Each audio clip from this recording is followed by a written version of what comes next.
radio fans, we are now back at the studio. Stand by for your station announcement. And away we go! Now, I know you'd love to just sit there and keep being not slim, but we got to work a little today, okay? Broadcasting channels of the entire world will be cleared.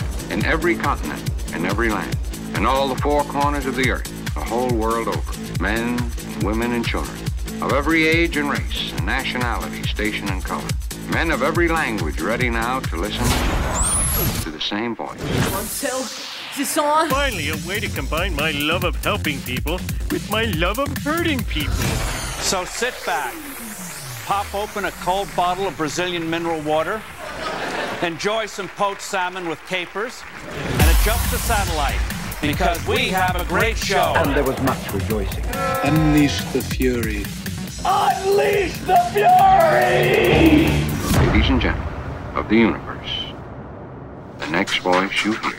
It's Erik Nagel.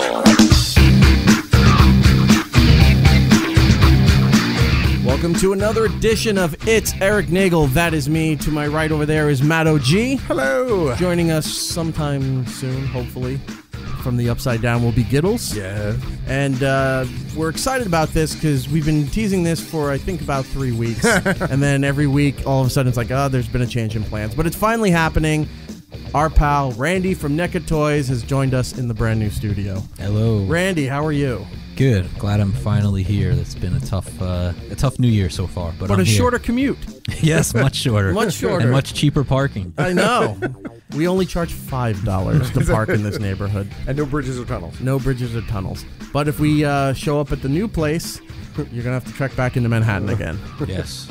That's fine. But it'll be well worth it. Absolutely. Welcome to the program. We have a lot to go over with today, but most important, it's a very special day, Matt. Uh-oh. It's the release of French fries at Taco Bell. Oh, Today is the day. I have zero interest in the Taco Bell nacho fries. Really? Yeah. Everyone's quite abuzz about it, but that's what the internet does. They get all hyped up about a new product or a new take on something, think it's the greatest thing ever, and then 2 days later, nobody ever talks about it again. Here's the thing. I go to Taco Bell for tacos and burritos when I can't find a better place nearby that I like. Right. I don't need fries from Taco Bell. I'm not even knocking Taco Bell. Like, I will go to Taco Bell. I don't hate it. Right. But I don't want fries from Taco Bell. It's seasoned fries. I'm not sure what the seasoning is. I'm guessing like Mexican flavoring. Yeah. And a queso dip that goes with it. Okay.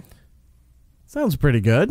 I'll give it a try. I'll try anything once. Of course. Look, I mean, at some point. Although I am proud to say I never had any of the Dorito tacos from Taco Bell. They're actually really good. Yeah, no, I'm just not The Cool Ranch interested. tacos and the regular, they're actually really good. I'm going to take your word for it, E-Rock. You should try something just once. I've tried other things just once I tried the Cinnamon Toast Crunch Shake from Burger King. Have you tried that, Randy? No, it sounds delicious. It's amazing, but it's one and done. Yeah. It's about half and done. You can't even do the whole thing. It's like, it's overly sweet. Yeah, it is. Burger King for a while has been doing these, the trend of cereal flavored milkshakes. Mm-hmm. They did Fruit Loops. They did Lucky Charms was the one before this, which is now Cinnamon Toast Crunch. You go, you try it. It is amazing, but you're right. Yeah. Like Matt, I almost finished the whole thing. Matt only got halfway. And I regretted it for the next 8 hours. Oh, this is amazing. And then, 4 sips in, you're like, all right, I can tolerate this. And then after you're done, I'm like, well, at least I tried it. I'm never going to have this again. Yeah, I feel like dying. Right. Someone please send help. I was going to bring the Taco Bell fries here, but then all of a sudden everybody was texting about delays coming over. I was like, you know what? I don't want to risk running out now to go pick it up. And then even though they're like, oh, I have traffic, and they showed up 2 minutes later and I'm out of Taco Bell. Not only that, but I'm assuming if they are good, they're only going to be good for that small limited window where they're actually warm. Yeah. Yeah. So God forbid. That was the other concern too, but I have one of those big insulated shopping bags. Yeah. So I was going to just put them all in there and keep them heated up until we brought them in. Once the cheese starts to congeal, it's over, Johnny. I do have some other consumer products that actually, while we're talking, I'll bring in for you guys to try. Have you tried the new Diet Coke line? I didn't know there was a new Diet Coke. I've seen it. Diet Coke restructured their marketing and their can. Okay. So I did. There's like a green and a yellow. Right, but they still make original Diet Coke, but in this new can, right? It's tall and thin like a Red Bull, like an energy drink kind of can. And what they're doing is they're trying to give you the illusion that because now the can is tall and thin, it's like Virginia Slims. You know, when you make a cigarette thinner and longer, you think it's better for you than less cancer. Yeah. So they slim the can down to continue the illusion that Diet Coke is the healthier alternative to regular soda.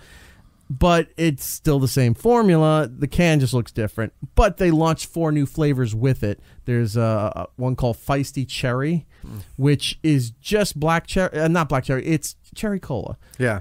They had a Diet Cherry Coke at one point. I remember. That they don't have anymore. And then they had Diet Coke Cherry. Okay. If you remember that. They had that too. So they had 2 different versions already of a Diet Coke Cherry. Now they're back with Diet Coke Feisty Cherry, which I'm going to bring in here in a little bit for you guys to try. It's almost cherry Coke, but it's too faint. It's like it's almost there, but not really.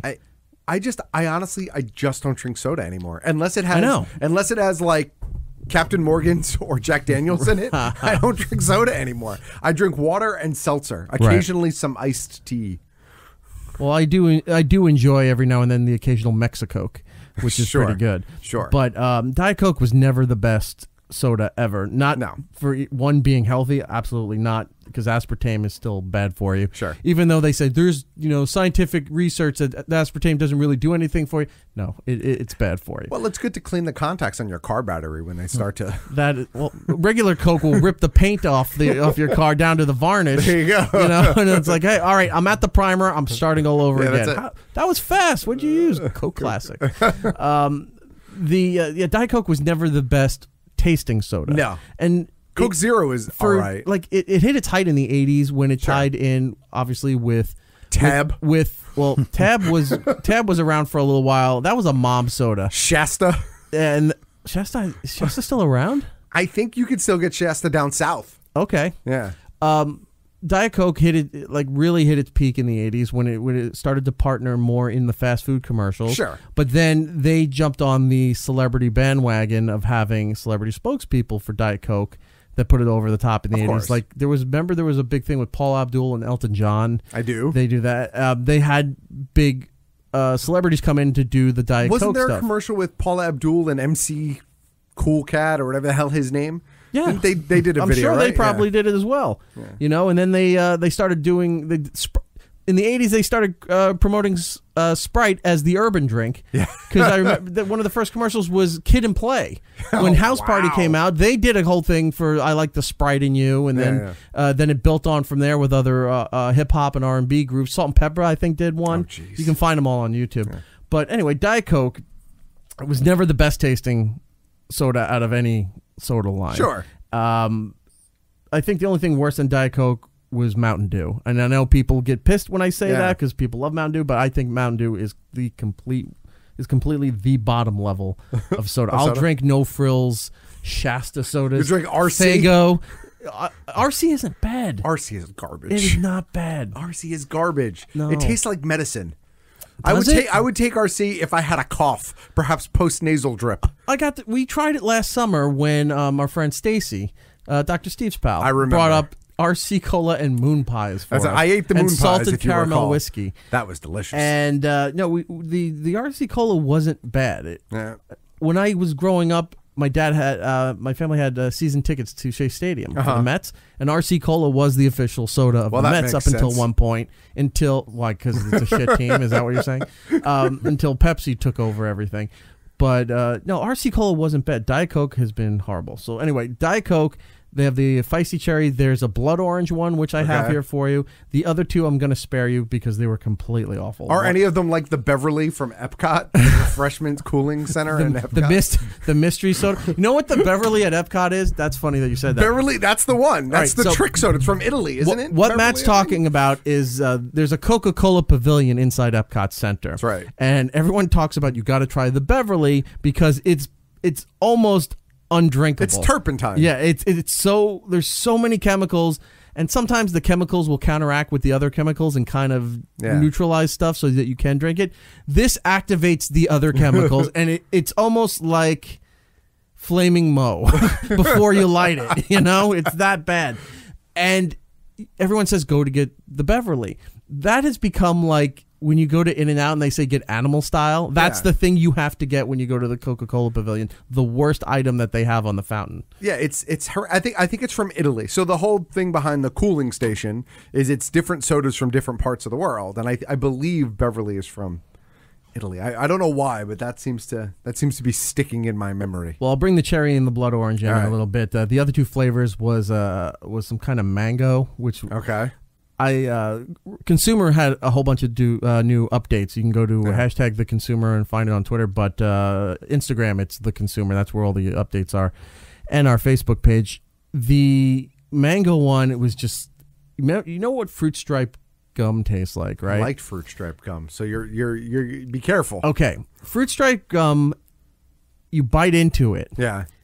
Burst of fruit flavor. Right. Second later, it's all gone. Yeah, same with juicy fruit. You got flavor for about 30 seconds. Oh, this is great. Oh, it's gone. completely gone and the gum's worthless. That's what the mango Diet Coke is like. It's just like you dropped a piece of fruit stripe gum into the Diet Coke. Okay. And then like, oh, this isn't bad. Oh, it's completely gone. All right. And the final one was a lime ginger. Huh. I didn't like it. I don't like ginger. Ginger just... See, I like ginger. Ginger just fucks me up a little bit. And I know it's healthy for you. I know it's good. But my review of it was that if you want to try the lime ginger, just picture, sushi garnishes in your beverage, and that's what it is. Do you remember a couple years ago on this very program for Christmas, Giddles gave us all homemade stuff? Right. Remember he gave us like the beet... the stuff in the jars, the ketchup, right? But he also gave us that ginger...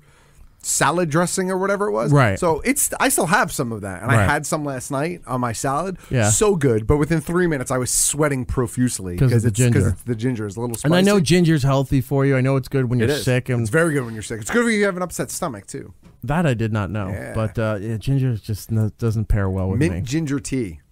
That's the cat's meow. All right. I would see. I'll try that once, and then I'll say I don't like it. Yeah, fair enough. All right. So all that stuff's going there. Consumer on Instagram. Check all that stuff out. But it's Taco Bell Friday, so everyone's excited. Also, we're very excited because Randy's here. Yes. And we have to talk about his brand new hit television series on Netflix, which, by the way, one of the favorite shows of The Rock. Oh, really? The Rock loved the whole The Toys That Made Us series. And then when he put that post up there, because The Rock is a machine. Sure. The Rock is always flying somewhere. He's always working. He's on a set. But if he's not doing that, he's in the gym. Right. Those are the two places. He's either work or gym. He's, in a way, a solid guy. No pun. Yeah. But once in a while, he'll post his cheat day meals. And because he's a big dude, he has to carbo load. And he has these huge, hubcap style pancakes. Yeah. I forgot the brand that he likes, but there's like 4 or 5 of them stacked, and he's got 2 whole pizzas from a place in Miami that he loves. Goes through all this stuff. So he posts a cheat day thing. He said, I'm eating this, and I'm watching The Toys That Made Us, and he's going on about how great it is. So I go, and then I tag Randy on it. I go, holy shit, Randy, The Rock loves your show. Hoping to think that The Rock will think that this was Randy's show. Didn't happen, but I was still glad to get that he's getting the word out there about the star of The Toys That Made Us, Mr. Randy Falk from NECA Toys. Yeah, no, that was cool. And I saw you tag me in that, and I was bragging to my family at home. I said, I may not watch The Rock's movies, but he's watching me. How about that? You should make a one-off Rock figure of him sitting there with a plate of pancakes, and then you make a little fake TV that goes right next to him. Me shooting the rocket from Boba Fett. my big 5 seconds of fame. Well, you're also in the G.I. Joe story. I am, yeah, and briefly in He-Man too. But that there goes his rocket has become the my catchphrase now. That's it. You know what? You need to put out the T-shirt. I was going to say you need a T-shirt. I was thinking about making one for Toy Fair, which is only a few weeks away. You should do that. If you can get somebody that can take your image from the show, and then through Photoshop or whatever, they do the silhouette or the watercolor feature or something like that, and it's just your outline, your sketch outline, and there goes the rocket with the thing flying, and you're holding your hand like that. That could be a Comic-Con exclusive. Yeah. First, whatever you do for San Diego, whatever the big push is this year, first 100 people gets a There Goes the Rocket T-shirt. Could work. Could work, and that's not going to cost you a whole lot. No. I would think not. So The Toys That Made Us, the first 4 episodes are on Netflix now, with 4 more coming, right? Yeah, I think sometime in March is what I last heard, but yeah, there are 4 more. Are you in any of the other 4? Are you not allowed to disclose that? Or no, I don't believe that I am. Okay. One of them's Transformers, and I was never a big robot guy. Sure. One's Hello Kitty. One is Sanrio, which is Hello Kitty. Also, not a big Hello Kitty guy. Yeah. Another is Star Trek, and I always was Star Wars over Star Trek. Well, I want to talk about was that Star one. Trek a big enough toy line? Thank you. I want to Star talk Wars, about that. yes, because of the history. Yeah. Toys aside, the history of that is enough to make that episode. Right. But the Star Trek, they had what, the Mego figures or something? That's where it started. Yeah, that was started first. with Mego, But and then I don't even in the 80s when the movies were big, I don't remember seeing Star Trek. I don't toys. remember the around. fervor around Star Trek. It didn't There have the was. fervor, but it always had a presence. So you had Mego in the 70s, and then those were 8 inches. And then when the movie started, Mego did some 3 3/4 because they were trying to copy Star Wars, just like they did with Black Hole. And well, actually, Mattel did Black Hole, but anyway, same thing. Mego did Buck Rogers at 3 3/4. Everyone tried to copy Star Wars. Then Galoob did Next Generation for a while, in a smaller scale, and then Playmates took it over and did Voyager, Deep Space Nine, Next Generation, and Classic had it ever since. Ever. Well, they did for a very long time. They did hundreds of figures. Right. They lost it, right? And then they eventually lost it or didn't renew because they felt like they did everything they could do. And then it went away for a while, and then it came back in the late 90s or early 2000s with Art Asylum. Oh, right. Okay. I remember those now. So it did come back. So it's kind of always been around. I don't know how far into the modern era the show will cover, but at least the 70s and 80s stuff's pretty interesting because it's... What's the 4th one for the second? I don't remember. Because it's weird. It's like IMDb doesn't have them listed, and I don't think their Wikipedia page does either. But someone told me what the 4th one was. And whoever does their social, like they have said it even on their Facebook, and it just escapes me. I remember it, and I know the guy who put the show together, the main producer, a guy by the name of Brian Volkweiss, who's fantastic, and the whole thing was kind of his vision from the start. And obviously, the guy's a big toy fan, and I think it's awesome that this show even exists. A fantastic show. Yeah, they did a great job. The thing that I find interesting, obviously, I work in the toy business and have for over 20 years, so I'm so immersed in it. I love to talk to people who are just normal people who don't collect toys or buy toys who have watched the show because I want to see if they find it as engaging or as entertaining. And it seems to be yes. Like I've talked to people who either I know from my town or from my kid's school or people I grew up with who have out of nowhere messaged me through Facebook or LinkedIn or somewhere saying, "Hey, dude, I saw you on Netflix." And everyone seems to like the show, which is great. I think they did a good job. They made it interesting and entertaining for the masses, but also have enough inside stuff for the geeks too. Well, it's like documentaries or that style of storytelling now is really big. And when you factor in just enough nostalgia to grab people, right? Because look, everybody in some way, shape, or form grew up with some of these toys. Sure. So I think I know a lot of people that I've talked to who are just not into toys the way even I am as a collector. They just found it completely and utterly fascinating. Yeah. What was your not as a participant, but as a viewer, what was your favorite of the 4? Boy, it's tough. Do you have a favorite I love of the Star 4? Wars, so right? Like it's kind of hard not to say that. Plus, that whole story about Kenner and how they got it for nothing because no one else wanted it, and it became like the biggest thing in the world. Is just such a cool. Who has it now? Hasbro, right? Hasbro. Yeah, who bought Kenner? So it's kind of always but they been still in the same use the hands. Kenner logo on the Star Wars. Occasionally. Yeah. When they do that, the retro packaging the and vintage stuff like that. collection they do. I liked all of them. Even the Barbie one. The Barbie is awesome. one was amazing, but it's weird for me. I guess maybe because I'm a toy collector and I've always been a Star Wars guy. As fascinating as the Star Wars episode was, and it was well put together. I loved it, but I felt like I knew a lot of that, so it didn't hit me. Not a lot of it felt really new to me. It was all interesting to watch, and I liked seeing some of the stuff I didn't know and see it kind of play out. You're way more into that world than the regular person. But He-Man and Barbie. Right. Well, He-Man, those two guys kind of hate each other. That was great. These are like grown men, basically retired guys, like seniors that are like arguing with each other for 3 decades now as to who created He-Man. He-Man. They hate each other. But it falls in line with the the Stan Lee, Jack Kirby kind of thing. It also falls in. It really made me think of Hanna-Barbera. Bill Hanna and Joseph Barbera. Had this wonderful world of animation that they created, and then as it started to get famous, they hated each other. Sure. And they were forced to work with each other until I forgot which one died first, and then was it Turner and Warner Brothers all came in and swooped in and bought the. But they were two guys who created all this thing, hated each other to the end. Yeah. I mean, it's like Pink Floyd or something, it's like thinking music where these guys don't even want to stand on the same stage together, no matter how much money is. Well, he also hates Israel, so this there's a true. little bit more than just band confrontation. Yeah.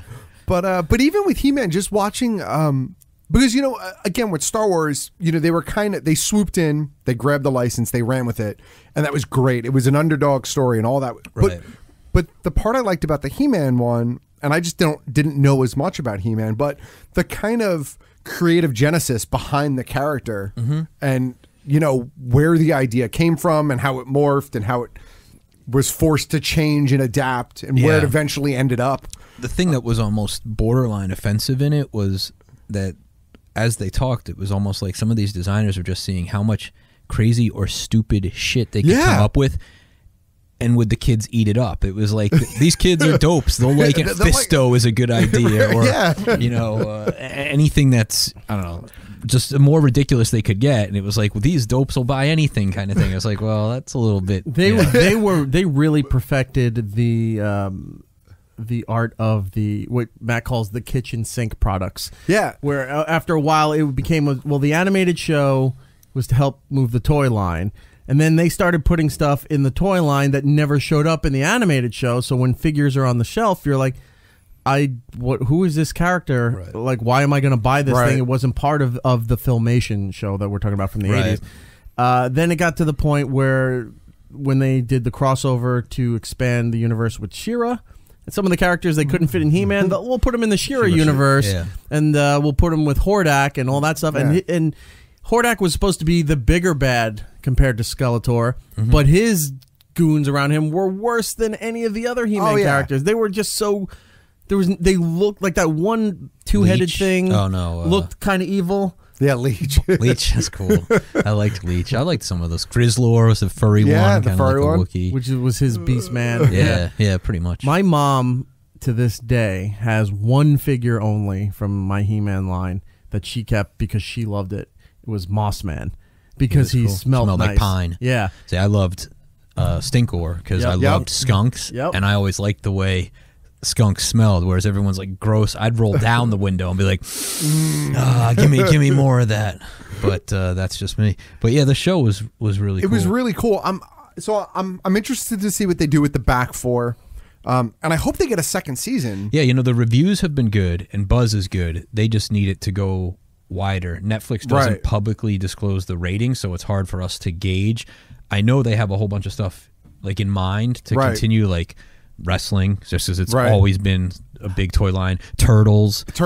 I'm surprised Cabbage Patch Kids honestly wasn't in there somewhere, because I'm trying to think of like I was trying to think of the toys that really had that fever pitch behind them, and the Cabbage Patch craze was insane. People beating each other up, 83 and 84, and they were getting they were scalping them and all that kind of stuff. So yeah, maybe just because it didn't sustain, or it wasn't like something like, certainly girls collected it and stuff for a while, but it wasn't like the way He-Man or Joe or certainly Star Wars or Barbie was, where it's like decades and decades of these collectors or people who grew up with it and now share it with their kids and stuff like that. But I think they did a fantastic job. I was thrilled to be part of it. I hope if they do more, certainly Turtles, I would love to be involved. That would be awesome. So I wish them well. I promote it as much as I can. We certainly have tried to through the NECA channels and stuff, especially since I'm in it a little bit, which is cool. And it's also just amazing to me how many people just watch Netflix, because I have heard from people I went to high school with, people I went to college with that I haven't spoken with in 20 years that out of nowhere like, hey, we saw you on Netflix. That's great. Accountants that we work with, who are like, hey, I saw you on TV. Well, I will say it did hit that Netflix front page feature for a couple days in a row. So I'm sure it got on a lot of people's radar if they didn't know it was coming.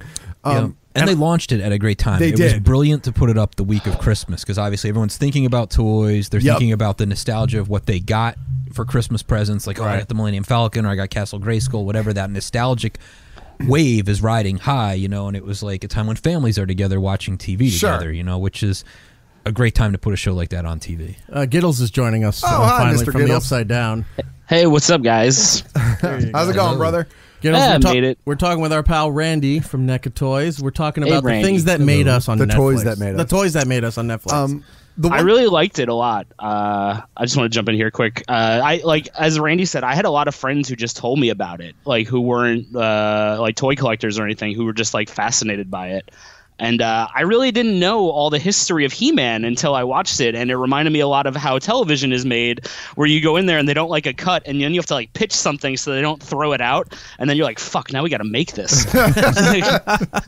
It was pretty interesting. I didn't know any of that about He-Man, but I do remember like when they were talking about like the fourth wave of toys, where you're like, "Oh, it's Pizza Guy," and you're like, "Who the fuck is this?" Like I remember going to KB Toys, and that's all they had on clearance for the characters that no one wanted, but I did because they were toys. Right. And now those, of course, are the ones that are worth the most. Of course, because no one bought them. Left the line or no one bought them. And then it's like, same with Star Wars. The stuff they did in 85 are the ones that are most valuable because everyone had checked out.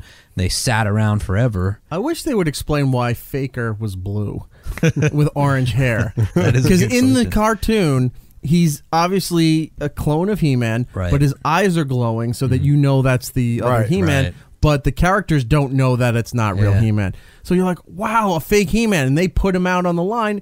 He's Skeletor blue with Beastman orange hair. And orange armor. Right, and you're like, this doesn't make any sense. Because I'm sure from the toy standpoint, they had to differentiate it enough But you could still make him look like He-Man, but then, have his eyes glow or have the armor look different or something.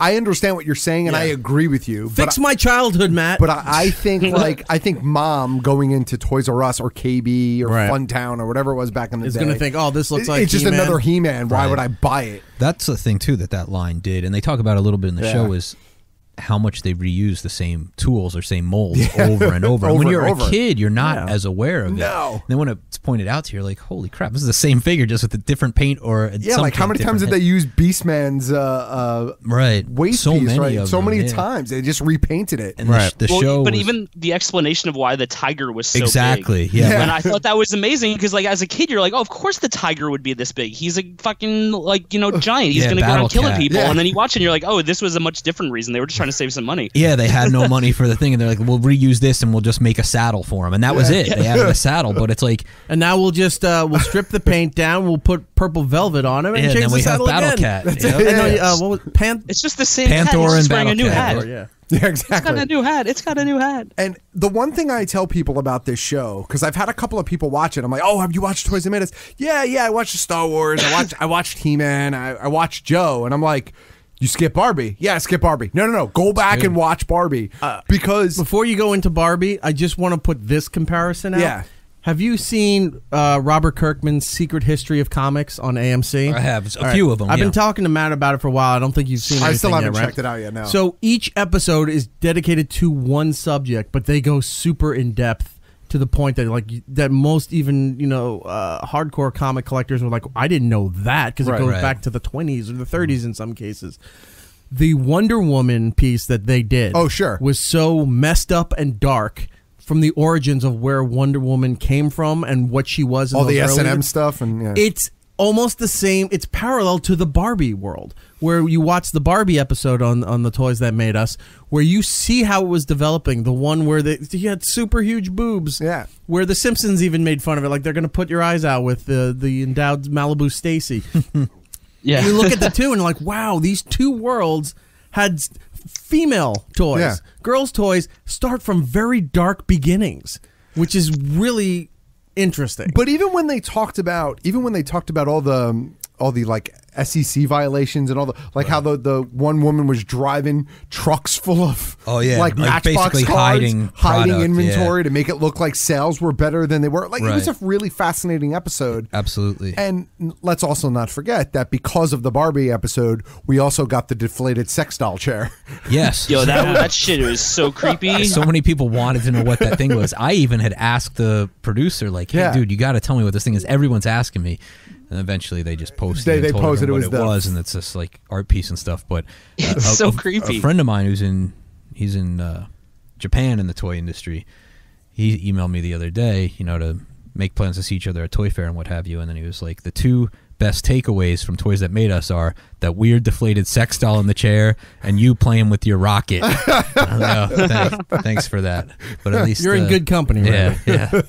Deflated sex doll. But it was a great show. I highly recommend, even if you don't think you're a toy guy, or you know what I mean, if you just grew up in that time period, the show is absolutely worth checking out, because even if you're not a toy guy now, chances are you watched He-Man or Joe. Yep. You know Star Wars at least remotely, and it's just interesting. It's just fascinating from what goes into it, business standpoint, or even social and economic, like the whole switch to 3 3/4 because of the oil crisis is a very interesting practical reason why it happened, and people never really put two and two together and realize that. Sort of the battle of the sexes that went on in Mattel, how it was like this boys club, and then the women were successful with She-Ra, and then the guys were pissed off saying they were taking away the boys' interest because now their sisters were playing with figures and they didn't. It was like, it's crazy the stuff that goes on, and people didn't ever think about it because they think, it's a toy you buy for a kid and that's it. But there's so much more to it, and they did a really good job of covering all of that, I think. Yeah, I thought it was just like really fascinating too. Was just how Kenner took like the chance on Star Wars that everyone else passed up, and it became like such a huge, property. Like they saw something in it that someone else didn't, and it reminded me a lot of they're talking about when Breaking Bad was being shipped around, and every network passed on it. AMC's like, no, I think this is going to be good, and and it's like both things made a name for that company, and it's kind of cool. Well, just to see that history of it. Well, Stranger Things had a similar fate too. You remember when Stranger Things broke? There was a story that went around that they had shopped that script around for like 2 years. Yeah, HBO and some others. And everybody was like, nah. And now you can't escape Stranger Things. I mean, rightfully so. I love Stranger Things, but it happened with Walking Dead too, right? Didn't they? The HBO turned it down, and one other place turned it down before AMC picked it up. I know that happened with Preacher. Yeah, Preacher was shopped around for like 10 years before it landed anywhere. But yeah, that happens all the time. But you're right. The Kenner story is a fascinating story, but it's a well put together show. And speaking I think of everybody Preacher, should check it out. Yeah, NECA Toys puts out some really great Preacher figures. We do. So you should definitely check that out. And those if you're are all a fan out of the now, book or the TV Jesse show. and Cassidy are out now, right? Yep. And the show is pretty good. The show's cool. I love the show. I'm digging it for what it is. It's different, but it's great. Yeah, it's cool. From a deep toy standpoint, we first saw and talked about the Preacher figures a year and a half ago. Yeah, I think on here was the first time we said. Yeah, I think we revealed it. We did, and it was at San Diego two San Diegos ago. I think so. Where either you had them or you were going to have them and didn't have them. So I remember we had, what. Why was there was that delay planned, or did you hit a bump somewhere along the line? We waited till they had the second season. Like, is that what it was? Oh, okay. Closer to the second season being, and they're doing a third season now too, which is good. It's good for you. Yeah, because good for the show, the ratings aren't like stellar, but at least the network's giving the show a chance to breathe and find an audience, because the show is cool. I love the whole cast, but to me the guy who plays Cassidy steals the show. He's amazing. Yeah, he's fantastic. Cassidy's amazing. Yeah, he's fantastic. And like for action figure wise, you get the inbred brothers in the new season too. So that could be some fun. It is some fun toys. Show. There was something recently I watched. I think I put it on Twitter. I can't remember what it was now, but I'm watching it, and the guy who plays Herr Starr was in it. And I'm watching it, and I'm like, oh my god, Herr Starr's in this. And I'm like, I just saw him in something recently too. Yeah, I'm trying to remember what it was. I don't know. Damn it. All right. Jumping back to the Masters of the Universe episode, if you can take a photo of your office and send it to me so we can put it up so people can see it. I might even have one on my Randy's phone. office is decorated from floor to ceiling with just hanging original box art of He-Man figures, G.I. Joe figures. Yeah, it's Joe and He-Man take that whole back wall. Yeah, and I think he's got everything that's there. And it's not the original line; it's the redone line. Yeah, that it's they like put the classics out. or the Joe line. It's the 25th anniversary line for real. Did you in the episode they talk about the revival in 2002? Did you ever see the 2002 animated series? He-Man? Yeah, I did. It used to be on Cartoon Network. I did. I loved it. I thought it was really good because when they did the 90s He-Man, where he was in.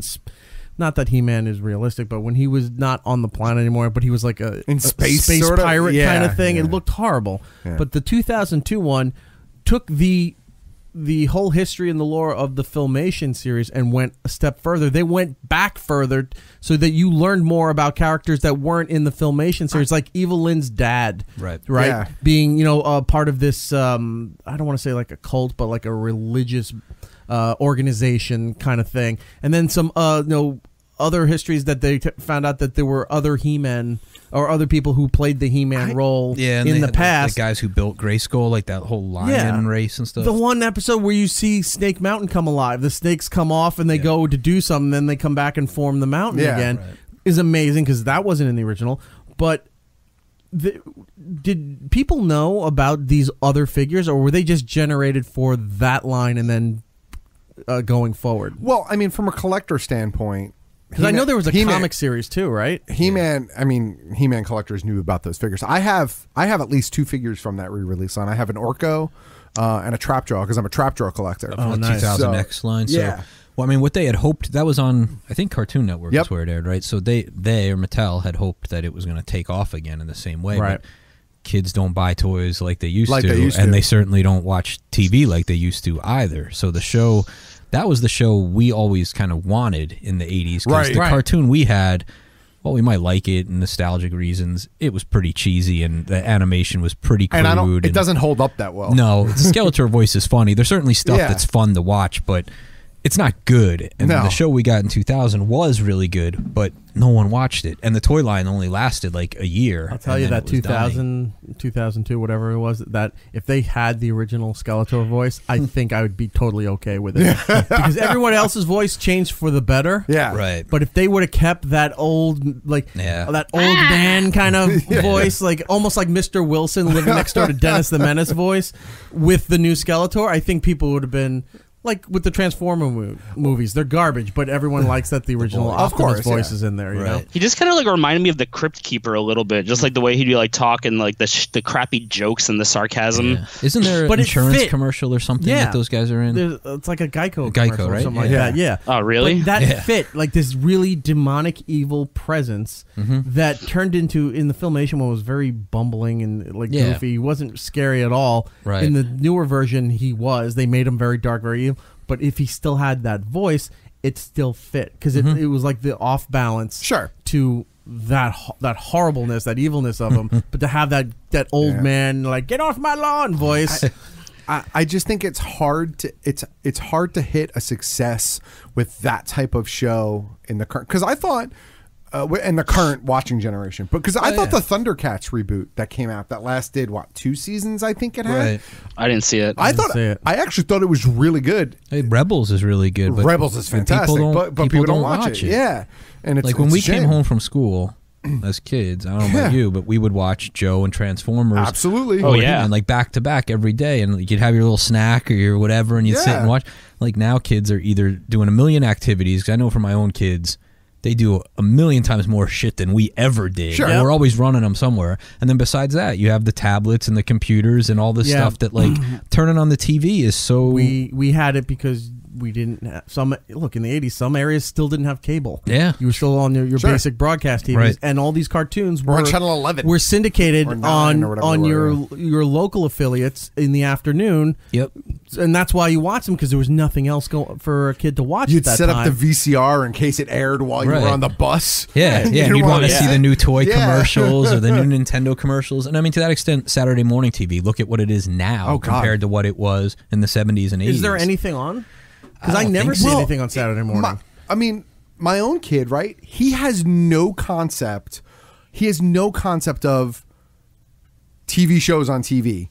Like, everything he watches is Netflix, Amazon, or on demand. Hulu, or on demand. YouTube. So, like, on the off chance that we're channel surfing and he sees a show he wants, like, he's like, oh, well, start it from the beginning. Well, there is no started from the beginning. Right. We're 20 minutes in, dude. Yeah. Like, well, I don't, like, fast Just forward. rewind it. Yeah, and some there kids is no won't even. there's no concept of any of that. And I've said this on the show before, but one of my neighbors, their kids watch stuff on the tablet, right? This Paw Patrol thing. Yep, I know really Paw well. Patrol. He watches Paw Patrol, but then they put it on the television and go, "Oh, Paw Patrol's on." It's what he likes. He has the shirt. He has toys. He's 3 years old. Yeah. Won't watch it on the TV. It has to be on his Kindle, where he's watching them on YouTube or whatever. He won't sit there and watch the television. Oh, that's weird. I mean, my kid at least sits in front of the TV. I'm just saying, when you thought it couldn't develop any further to what you were saying, where your son said, start it over. Let's start from the beginning. We can't. It's broadcast television. Now they're not even watching the television. Right. This ties into something we're going to talk about later on the show. What's a computer? Oh, yes. We'll get to that. We'll get to that in just a moment here. I don't because aside from the toys that made us, right. You know, Randy does work for NECA. Yep. NECA, of course, produces toys. Toy Fair's around the corner. You guys are in the thick of everything. We are. About a few weeks away. I'm sure you can't reveal anything that's going to be revealed at Toy Fair unless you've dropped any news from Toy Fair UK, because I haven't Matt, seen that's it. not how you do this. Just tell us everything you're going to say at Toy Fair. Talk about it a little bit. My job is to say, I know you can't do it. And mine is to say, ignore that. Let's talk about it. And then Randy says, nah, we get like one or two things. And then he, you know, we all have Coax roles. it out of me. We all have roles, E-Rock. Yeah, ply me you guys with are like flavored diet dumb Coke. cop and dumber cop. Yeah, we have a lot of cool stuff. A lot of debuts. You can talk about it. Some of it we've teased. Sure. I do a thing every year on Christmas Eve after Where you go around do and the give family time. toys to the children of the world? No, I don't do that. We do like teasers on Twitter on Christmas Eve late at night. We've done this for, I don't know, the last 5 or so years. Like after I've done all my family stuff and the kids are in bed waiting for Santa to come, I'll pop on and like every 15-20 minutes we'll tweet a little teaser picture, and we try to cover everything, something from horror, something from sci-fi, some superhero, of stuff that's coming in the year, and the fans look forward to it. And it's fun. We do it every year. So from this year's teaser, some of the stuff we hinted at or outright said is we're doing Pennywise from It. That's awesome. Which is awesome because the movie was awesome. I just saw that, and I'm still on the fence with it. Really? Because you know who Dan Fogler is? Yeah. Okay. Fantastic Beasts. Fanboys, if you remember that movie. Yep. Even though I know it's Bill Skarsgård as Pennywise. Yeah. Some of the faces, just he looks like Dan as the clown, and I'm like, I couldn't get that out of my head once I was thinking that. And I'm hoping the second part gets better. Wow. See, I loved it in the theater, got the Blu-ray, and I've watched it twice already, plus all the extras and deleted scenes. Right. So I thought it was fantastic. He's great.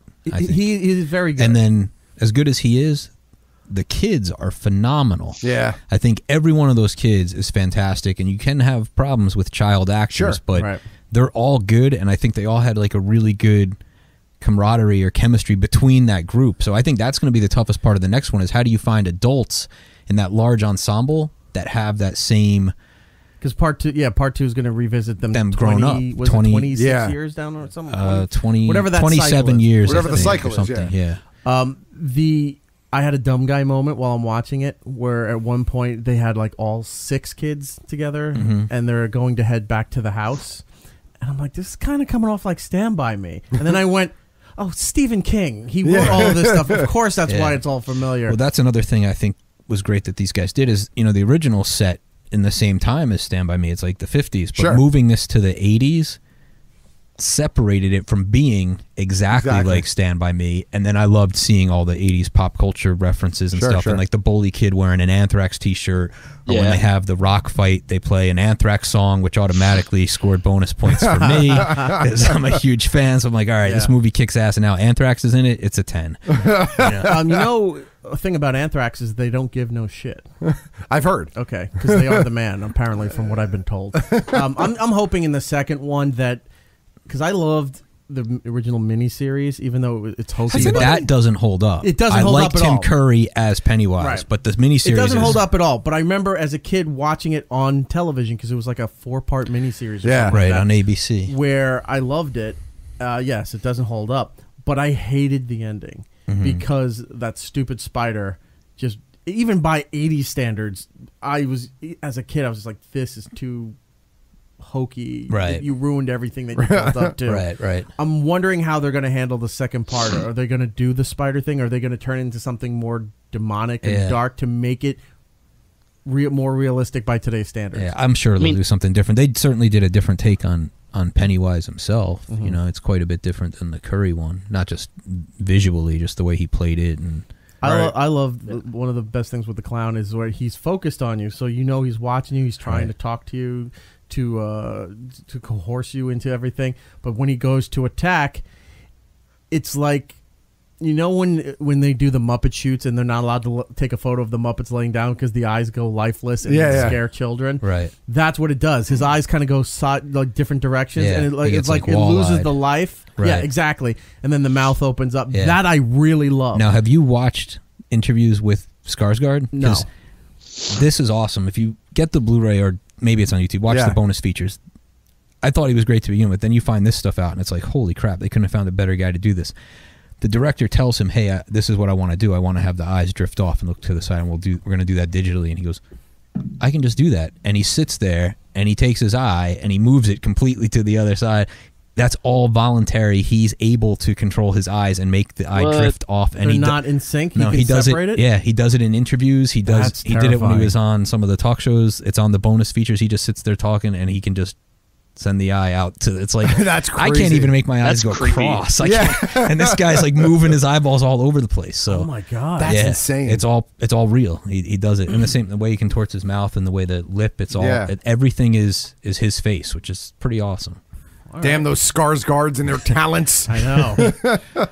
All right, so you teased Pennywise. I can't show any of it yet, but we are doing the new Predator film. Okay. So, nice. Just there's an embargo, but that comes out later this year. Right now, I think it's August that they're talking about releasing. So we have that coming. Wait, August? Adrian Brody. August is your toy release? Yes. When's the movie out? Film is August. Is August as well? Yeah. Why would they push such a big franchise to the end of the summer? It's early August, and because think of their competition. You have huge competition in May. Well, you have Infinity War in May, right? And there's something Solo. else big in June. Is Solo going to be that big though? I don't think so. I don't know. It's hard to tell because no one. There's nothing about it. I don't think anybody thought Rogue One was going to be as big as it was, but and then Rogue One blew up. Predator was originally going to be February or March of like right now. Yeah, but they moved it to the summer because I think they have more faith in it. Okay. And it's early. I think it's early August. Like I think it's first. All right. Well, August isn't a bad spot. No, as long as it's before it's mid-August down to Labor Day is the depth Right. where they just throw stuff that they have to put out and they don't care about. Shane Black is riding pretty high. You know, his past few movies have been successful. He did Iron Man 3, which was huge. Right. Nice Guys, which didn't find a big audience, but it's a great movie. It's hilarious. So he's the one directing it and wrote it with Fred Decker, who's Monster Squad, Night of the Creeps, great stuff from the 80s. I'm looking forward to it. Yeah, it should be cool. It's sort of a direct sequel to 1 and 2, and it kind of ignores everything else. And, you know, right. It should be... There's going to be a line, the Predator has nards. Maybe. I hope not. I'm looking forward to it. Yeah, I'm looking forward to it. What else we have? We're working on God of War. Actually, we have a figure out right now from the new... Now, you've had that license for a while now, right? We have, yeah. You've had a couple of Kratos figures. Yep. Aren't they doing something new with God of War? Is it a re-release? It's a brand new game of him, much older, and he has a son. It comes out is a new version. Soon, right? End of April. Okay, yeah. I mean, that's not too But far. the trailer looks great. I Yeah. don't have PlayStation 4, but it looks awesome. Oh, it's a PlayStation. It's a PlayStation game, PlayStation exclusive, yeah. Okay. Sony exclusive, but we're doing that huge monster at the end of the trailer comes out. It's like, what the fuck? Yeah, it's crazy. And Kratos looks more. They've gotten away from some of the Greek old stuff, man and Kratos. it's more Norse. It's more Viking. Yeah, yeah. Like he's got a big fat Like beard, Logan? and a big axe, and big shield. It's he looks more- badass. Yeah, he's cool. So we've got that. We're doing Crash Bandicoot. Nice. Which is a really cool okay. one. Is there enough demand for that? I think there is, people because remember that? Crash had a new game a new game that just came out only a couple of months ago, right? Yeah, it was like summer. End of summer, early fall. And it was a really controversial release. Really? Yeah, because all of these kids wanted to replay Crash because they had this like nostalgic vibe from the game, right? Because some kids grew up on the character of Crash. I remember playing Crash. Right. Then they re-released the game, and the game is like stupidly hard. Do you know how Matt is emphasizing that his headphones flew off? Yeah. He's like, that's how stupid hard it is. Roof flies They off. remastered the three games and collected it onto one thing, and it did like phenomenal. It did because the huge nostalgia just numbers, kicked in. yeah. So obviously, like Mario's the biggest. Sure. Sonic probably right after that, but I think Crash is the next. Yeah. And the thing unique about Crash is he had a toy line in the late 90s, like 98, 99, and there hasn't been anything since. But that 20-year cycle, now all the kids who grew up with it have the nostalgia and want Crash stuff. I knew nothing. I didn't know too much about it. I didn't grow up with it. When I was in college, I know a lot of college kids played it, but I never got my hands on anything Crash Bandicoot. That's why I didn't think it was that big. It was a deal. a fun side-scrolling, you know, smashing all the crates and smash it has and some jump game, fun, wacky villains. I remember and Crash Bandicoot and what was the other? Spyro the Dragon. Spyro, that's that was the other same big thing. time frame in the Yeah. Sony thing as well. But you know, and something they did about a year or so ago, the last Uncharted game. Yep. There's a scene where Nathan Drake goes into his apartment, and you sit down at the TV and you play the first level of Crash Bandicoot. That's as awesome. Nathan Drake, and you play the game within the game. Wow, So it's that like is- so meta, but Yeah. it was cool, and it sort of set the stage for, hey, maybe they are going to bring back Crash. So obviously they have, and we jumped at the chance to do it because I played it on the original PlayStation. It's fun, and I remember the toys Resource did in the late 90s, and they were Is really that who that was? Yeah, Wow. and they were good, but Yeah. it's 20 years, so it's like it's time for for Crash to come back. So Crash Bandicoot, we've got Pennywise from It, Kratos. we've got Predator, we've got Kratos from Gods of War. Yep. Anything else? Or yeah, always always keeping the horror stuff going. So we're doing some really cool stuff with Jason and Freddy. Nice. We did this accessory set. So we always do the figures and continue to do them, but people want dioramas, environmental pieces, stuff like that. So for Jason, we did like the Camp Crystal Lake sign. Yep. And we did the nice. dock where Jason kind of shoots the harpoon gun from, and we did the rock with a rigid chain that you can put around the Jason, so it looks like he's floating and chained to the bottom of the lake, so you could put it in like an aquarium or a set kid's up bath. That's amazing. Yeah, so it's a cool thing. So Bottom of a pool. yeah, it's fun to do that stuff just because it enhances the figure collection already and stuff that no one's done. So it's like, well, we've been making these figures for a long time. What else can we do? What else can you do? Did Yeah. you in the Jason line? I don't like to bring this up when you're here, but did you see Funko kind of took your idea? Yeah, I've seen a lot of people take my ideas. What I'm talking about is back in the day, NECA put out a Freddy and Jason line, but they have the thing that's fun with NECA is when you can't get the direct license to a product or a franchise because another company's doing it, you can do the alternative versions of it. And Randy, being true to who he is, would get the rights to like the Nintendo game version of those characters. Yeah, sure. And he put out Freddy and he put out Jason, which the Jason one I have somewhere over there I love. And he's like night colors in an animation where he's blue and purple and offset like that from the video game. Right. And that was always unique to what NECA did. Yeah. And then not too long ago, Funko started putting out their 8-bit version of their Pops. Yeah. And, Jason from Nintendo's Friday the 13th. Yeah. Color scheme, everything, same idea. Yeah. I was like, I've seen that before. Yeah. I wonder what Randy Don't thinks. rub salt in that wound. I was afraid to text him. What do they say? Imitation's the sincerest form, right? So That's it. I don't, people at work point stuff out to me from other companies and stuff, Diamond and others that kind of are certainly influenced by things that we do.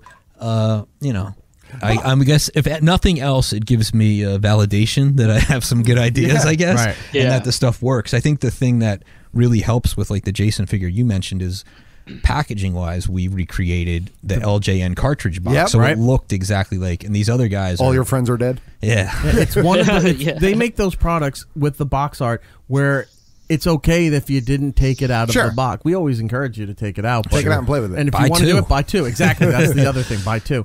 But if you just, it's like the packaging was too good to take Right. everything out. Right.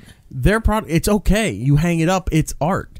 You know, or you put it on your shelf. It's okay to have that. Where some other companies, where you're buying the figure, the box really doesn't mean anything with it. Yeah, but I've seen a bunch of people do that. They've certainly done it with Pops, and they did it with their 3 3/4. They did like the blue and purple Jason that we did, and like the red and orange Freddy that we did, and and on and on. I see so much that we've done with Predator and Alien being imitated by other licensees. Somewhere down the line, when they do, a few seasons into the toys that made us, when they do Funko line, the Funko story, and they're going through there, and you just see the NECA figures on these people's desks at the Funko headquarters, and then they cut to Randy, and he's just got a scowl, and then I guess goes back. Just go back to playing with my Boba Fett. That's it.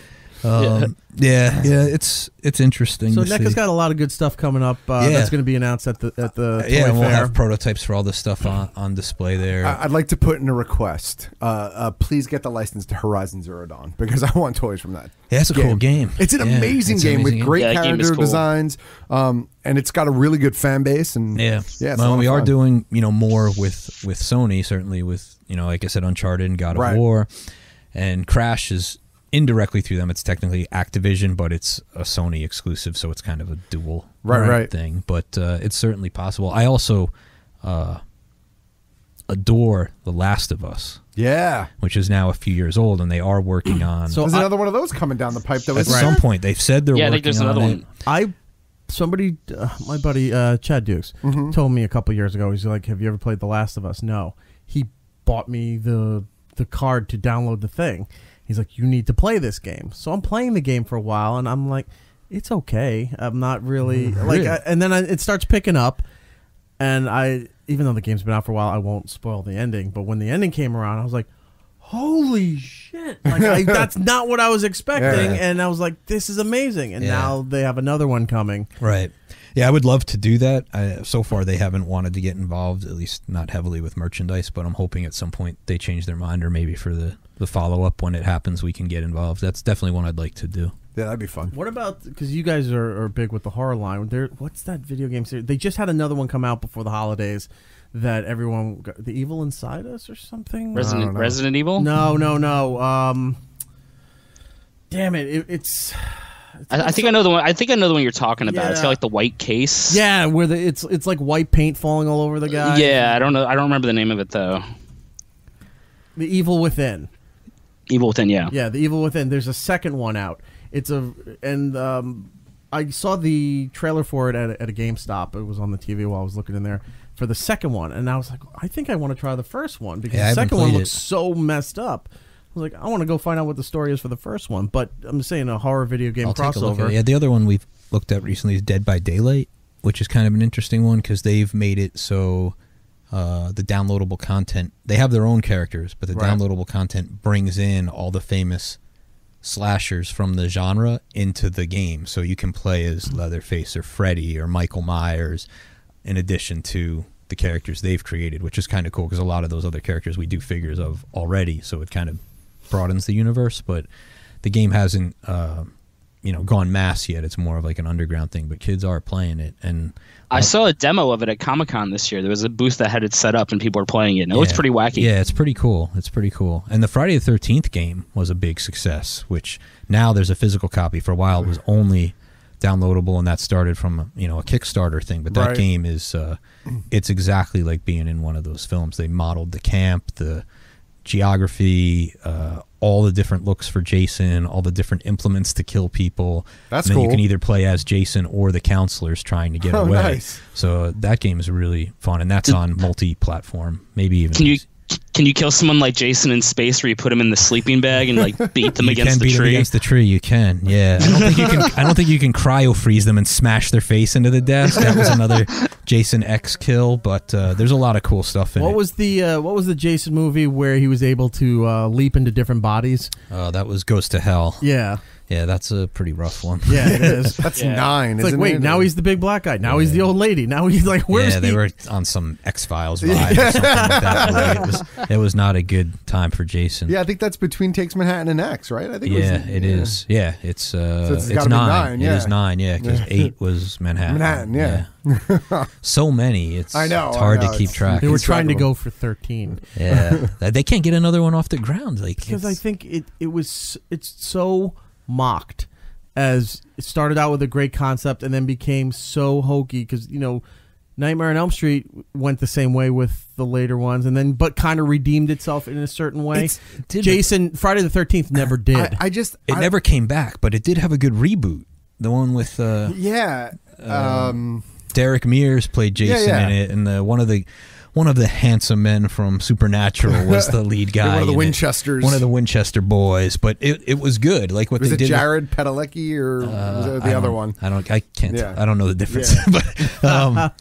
But that one is good. Unlike a lot of like the Elm Street reboot was garbage, but the Friday one was good because Jason was really scary. And what they did was they took basically the first 3 movies and kind of consolidated into one really good story about Jason, the mother, and he has the sack head, he gets the hockey mask, and Jason like hauled ass after people because in the old movies he was slow and lumbering, and then all of a sudden he'd catch them, and you're like, how the hell did he ever catch him? And the new one, Derek Mears, like freaking takes off after people, and you're like, holy shit, that's the one. I never saw this one. It's good. Yeah, well, I don't know how I missed it. Was that 5 or 6 years ago? Or was it longer than that? 2009. Oh wow, okay. 2009 here. I remember seeing the reboot for Nightmare on Elm Street. Terrible. Yeah, it was like that was so okay. bad. I actually I know people don't like it, but I liked the Freddy Jason movie.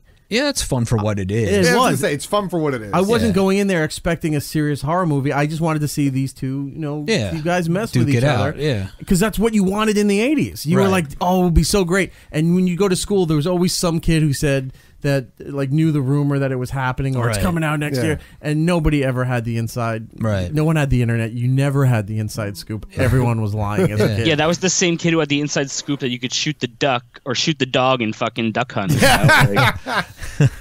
But yeah, see, so that was like Platinum Dunes and Michael Bay's production. They did a reboot of Texas Chainsaw Massacre, I think first, the one that had Jessica Biel in it. That I remember, And that was pretty good too. Had R. Lee Ermey as the sheriff. That's pretty good. I think I'm going to watch this. And then they did that. tonight. Friday 13th is excellent. They should have continued from there. And at one point there was a treatment, and they were going to not have it a summer camp anymore, and they were going to make it like a winter resort, which I think is brilliant because it's never been done, and it would have been like different. snowboarding. Jason hits the slopes. Well, Jason turns into like an episode of Ski School. I think visually that idea of like the blood on the on snow, the white snow, that juxtaposition, and having like these stoner snowboard kids rather than like the skinny dipping summer camp. You can get a hot tub to get the girls naked. Whatever you bring back Dean Cameron.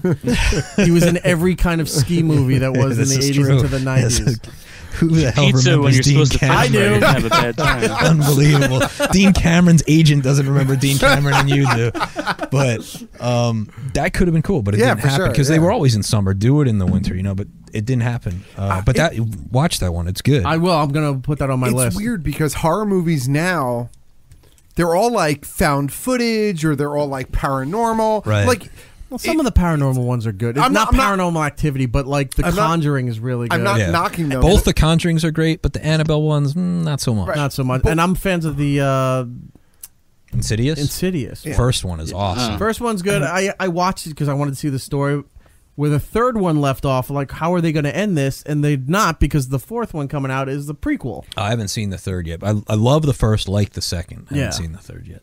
But what I was going to say was, I don't know, with those types of movies, and that seems to be the general direction of horror right now. Right. I wonder if there's a hesitation if the slasher type horror would still resonate with a modern audience. Right. Yeah. Because even 8 or 9 years ago is far enough back where...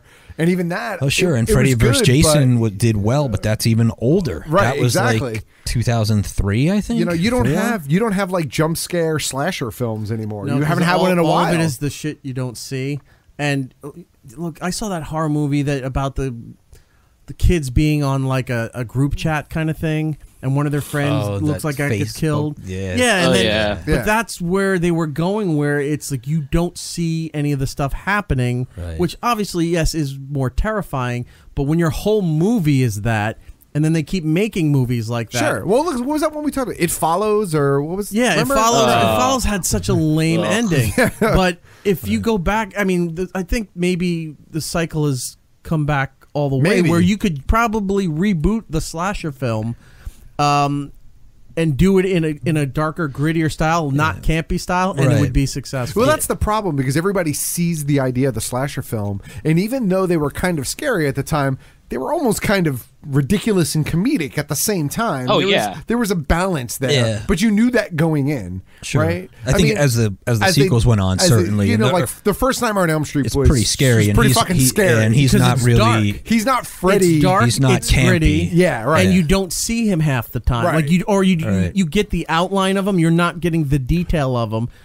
But you got movies like Scary Movie, right? Scary Movie came about because that was really the telling of where the slasher movie had ended up. After Scream and everything like that. Scary Movie was almost as scary as regular scary movies at that point in time. Right. So it's just they have to find a really good way to modernize it, not make it campy, hit the it's well, the thing is, there are a lot of like good slasher and horror movies that are out. It's just they're all like B movies, and you have to like go digging for them on the internet to find them. Like, there's a really good slasher film from like around 2009, 2010 called Laid to Rest, and it's freaking brutal, but it's fun and it's awesome. Like, there's a scene where he throws a knife, it gets stuck in the girl's face, and he comes over and then cuts the rest of her face off with it. It's fucking awesome. But listen to what you just said. 2009, 2010. We were just talking about the other one was 2008, right? Yeah, it's 10 years already. It's still almost 8, 9, 10 years ago. I'm talking about like in the last 4 or 5 years. Well, I don't know how that genre would play. Something I think it would still play. Thought of, and it was when one of the last times I was a guest on your show was when Danny McBride was on. At the time, he was promoting Covenant, but he's doing Halloween. Right. So that's basically he's also doing Dundee Jr. This is crazy. No, he's not. Did you hear? You didn't hear about that today? It's all a promotional stunt. Yeah. Oh, okay. Yeah, no, that was the point. When that thing showed up, everybody thought it was real. Yeah. I don't know who thought that was real. All I looked at was I was like, this has to be a goof, like a Jimmy Kimmel thing. Right. No, I thought it was it was real at first. Then we had him with one of the Hemsworths, with Chris Hemsworth, and then there was an interview with Paul Hogan where he there was talked the Instagram. See, I didn't see that. I saw the one hit, and there are 3. I was like, this has to be a joke. There are 3 trailers that they did. Oh, I didn't see. There's the one teaser with just McBride with a knife. Yeah. And then there's another teaser where he gets off the bus in Australia and he's greeted by Chris Hemsworth, and he's like, "You're the son of Dundee," and they have this whole like back and forth. And then there's another trailer that just kind of focuses on Chris Hemsworth character. So they did like three trailers, and it turns out it's all like for the Australian Tourist Board or something. I thought it was legit at first. I thought it was because he's done enough too. weird stuff, Absolutely. like Your Highness and all this other weird stuff he's been involved in. It's very believable, especially with like the Baywatch movie and like the 21 Chips Jump Street and all that other like nostalgia shit. Like, it's totally believable. Yeah. But anyway, Danny McBride is doing Halloween. He's doing Halloween, so that really is the return to the original slasher, because Michael Myers preceded Jason and Freddy and everybody else. So it's like when that comes out next, well, maybe this fall, I think is the plan. If it's good. If it's good and it does well, then you're going to see them all come back. Freddy is, I think, the toughest one because Robert Englund makes that character. If you don't have Robert, you don't have Freddy. Jackie Earle Haley was a great actor. He was not Freddy. It just doesn't work. So I don't think they should even try with Freddy unless Robert wants to do it. It's the personality of it. It is. Where in Myers and certainly Jason, they don't speak. So as long as you get someone that's imposing and can move and act in a menacing way, like... You know, like I think Derek Mears did a great job in the Friday 13th, and throughout the time, some Jasons are better than others. Same thing with the Myers. But if you get the right guy, it's how they write the story, how the music's done, how they do the jump scares, how they find new and inventive ways to kill and maim people. I think hopefully it'll come back. I'm really anxious to see what he does with Halloween. I'm a big fan of Carpenter's, the 2 movies. I love both of those. What Season of the Witch? Season of the Witch I like, but it's a different thing. I do like it. As a kid, I hated it. 3, right? Yeah, that's 3, and it was what Carpenter wanted to do. He never wanted to continue Myers. He wanted it to become an anthology, and every Halloween to be a different movie with a different story. When I was a kid in Season of the Witch, I was like, what the hell? Where's Michael Myers? And I hated it. now I like it just for what it is. It is cool. Tom Atkins is great. That Silver Shamrock song is phenomenal and stays in your head for days. And all those masks are cool. So it is cool for what it is. But I love the original, and 2 set in the hospital I think is fantastic. And Carpenter was so, I mean, especially then, he was at the, he was at the height of his game. Yeah, The Fog, Escape from New York. I mean, he could do no wrong. The Thing, right. Yeah. He could do no wrong. I mean, he had a strong run. Yeah, and then the scores, and he scored most of them, are amazing. I've gone to see him live every time he comes around. And, we saw him again just this past November. And I saw him the summer prior. Whenever he comes and tours and he plays all the themes, and you have the big screen showing stuff like Assault on Precinct 13 and The Thing and Mouth of Madness, and the guy was unbelievable. Sure. Big Trouble in Little China. Yeah. Oh man. Even his episodes of Masters of Horror were great too. Yeah, and like, they were really good. Like good. the Cigarette Burns one that had Norman Reedus in it. Like that one is crazy. It's so good. Is that the one that he has another one with Mark Hamill's in it too? Is that? I think that's second season. And like they do that stuff live, and you see it, and you're like, man, I forgot about this. Like Prince of Darkness. There's so much stuff that the guy's done. That's crazy. That's so good, and the music fits it so well. Right. Well, he was a visionary. Absolutely. So he had the complete package. Yep. Right. He did. They Live too, right? Yeah. Yes. Yep. Oh yeah. Let's take a quick break. We'll come back, talk a few things with television and some updates with Captain Marvel, and then we'll get out of here. We got to talk about that Apple ad. We do. Here. So let's take a quick break. Randy, you want to give out a plug of where everybody can find all the NECA stuff? Yeah, sure. So NECAonline.com is the website if anyone uses that anymore. Otherwise, NECA Official on Facebook and Twitter and Instagram, and then NECA_toys on Twitter for all the latest and greatest. And February 17th is when Toy Fair starts. There'll be a ton of news, and we'll have everything on the social channels as we debut and reveal tons of new prototypes and figures from all our favorite lines and stuff that we're doing throughout 2018. And then, of course, people who check out Geek Stuff, we will probably be covering Toy Fair as we do every year through our ubiquitous clandestine informants. So that'll be fun. And hop on the Patreon for that. Yes, please. That would be lovely. What is it? Patreon.com/BK Geek Stuff. There you go. And you get the episodes early too, right? A couple days early. Depending on what pledge level you're in, you get live streams of the show. We have all sorts of bonus content for the $5 level. It's a lot of fun. And it's been good. The chat rooms have been active and fun, and everybody's having a good time. So. All right. Cool. Yeah. So we'll talk about a whole bunch of stuff when we come back from the break. Huzzah. It's Erik Nagel with Eric, Matt, and Giddles. Back right after this. Attention. Shameless social media plug. It's Erik Nagel is on Twitter, Instagram, YouTube, Facebook, and reluctantly, Snapchat. So follow, like, and subscribe. Would you kindly? Hey gang, this is Bruce Campbell, and you are listening to It's Erik Nagel.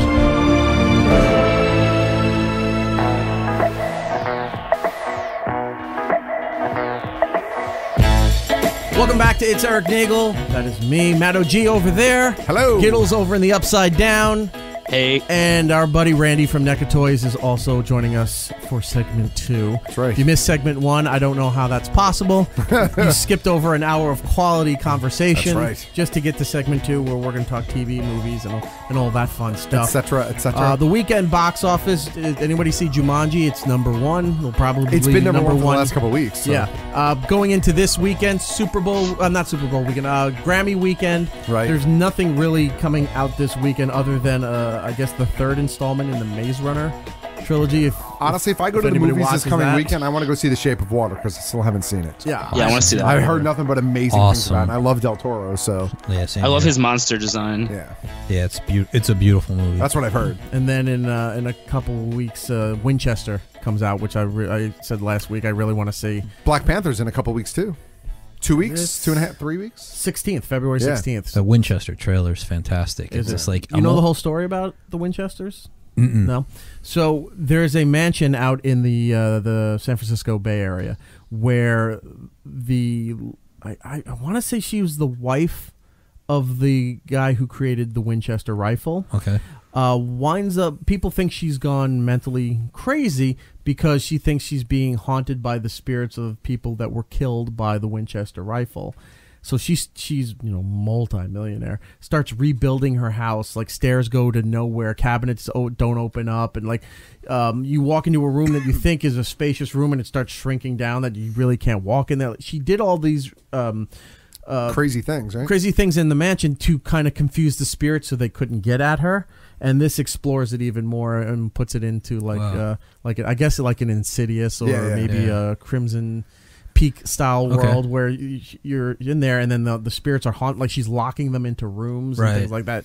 So apparently it is happening, but she's also going crazy. It's a really weird story, and it's a huge tourist attraction out in the Bay Area. You can go and take the tour and see the mansion. I remember going. Doesn't it have like 160 rooms or something ridiculous like that? Ridiculous, she just built so many like additions. It was just stuff to confuse the spirits so they couldn't come and get her. She's a great actress, so I'm automatically interested in. I think the trailer plays well. Helen Mirren, but thank you. I was trying to remember. Her name. The only thing that scares me is that it used to be the end of January and beginning of February is when they dump subpar movies, but it doesn't seem to be that way anymore. It doesn't. But it used to be the box office. I don't want to get too bogged into this. I know we have other stuff, but it used to be the box office. There were very specific times of the year, right? And I think that I don't know that exists anymore. It doesn't seem to, because also summer movie season used to start at Memorial Day, and now it's like in April. You know, like so it's kind of like movies in September and October are doing just as good as movies in April, May, and June. So I think we just have a good enough. So it is now. I guess we can say it affected the movie world, where thanks to DVR and on demand and things like that, there's no appointment television. You don't run home to watch something at 8 o'clock or else you're going to miss it. Now it's like you don't even watch the show sometimes the day it airs because you got other stuff to do, or you purposely wait till later to watch it on your DVR so you can skip forward and pause where you want. So now movies are not appointment viewing anymore, where you got to go on. Look, 4th of July was a huge box office. It's probably still is a huge box office weekend where it was going to open. Not on a Friday, but on a Thursday. So it would be a 4-day weekend. You get to see the movie early, and it was always going to be supposed to be the big movie of the year. Also, now it's the beginning. Memorial Day is a huge weekend. Now it doesn't, like you're saying, it doesn't matter. I don't think it matters. If it's a good anymore. movie and you put it out, people are just going to be like, "Oh my god, that movie's out! I want to go see it now." That's the immediate sort of nature of our immediate consumption. So, but anyway. Back with television, non-appointment viewing television, I was going through the Netflix, and I watched that new Godzilla series that came out. I wanted to watch that. The animated series. I loved it. Yeah, I've heard good things. It's all in Japanese with English subtitles, but it's amazing. Yeah, I've heard nothing but good things. And what they're doing with the lore of Godzilla is something I wish the movies would adapt to. Isn't Castlevania coming back soon? Comes back in the summer for another 4 episodes. Good. Yeah. Only 4? Oh my god. No, I thought it was more than 4. I thought it was coming back with 8. I think this makes the 8. Oh, is that what it is? Yeah. Maybe I'm wrong. If it is 8, no, I heard there was like 8 in the second season. That's what I thought too. Then even better. Maybe I had it wrong. But Castlevania. See the new Godzilla series. Yeah, I want to check that out. It says episode 1, but it's a movie. It's like an hour and a half long. It's called Godzilla King of Monsters. Okay. And so I guess they're going to explore other creatures as they go with the franchise here. But that first one is amazing because it's a different telling of the Godzilla story, and where it goes is different than any of the other Godzilla movies. You should check that out. I also went and checked out The End of the Fucking World. Okay. That Giddles had talked about on the last show there. It's available on Netflix. Giddles, what did you think of it? I only saw the first 4 so far, and I like it a lot. So I can't wait to finish it. It's just I thought the episodes were going to be longer. Each episode's only like 20 minutes, so you can get through it pretty fast. One's 19, one's 21, and it hovers around there. I watched all 8 episodes. Yeah. And I was kind of on the whole thing. Like, it's messed up, but it could be fucked up. And it isn't, if that makes any sense. It's like, oh, wow, this is kind of messed up. You're thinking it's going to go... even further, and then it really kind of doesn't. Okay. You know, so I mean that's just my thought. Don't let that sway you. You should definitely check it out. It's really, anytime they make a British show like this, all I keep thinking is Broadchurch. Because that's what it comes off like. Right. Oh, this is just a horror version of Broadchurch. Okay.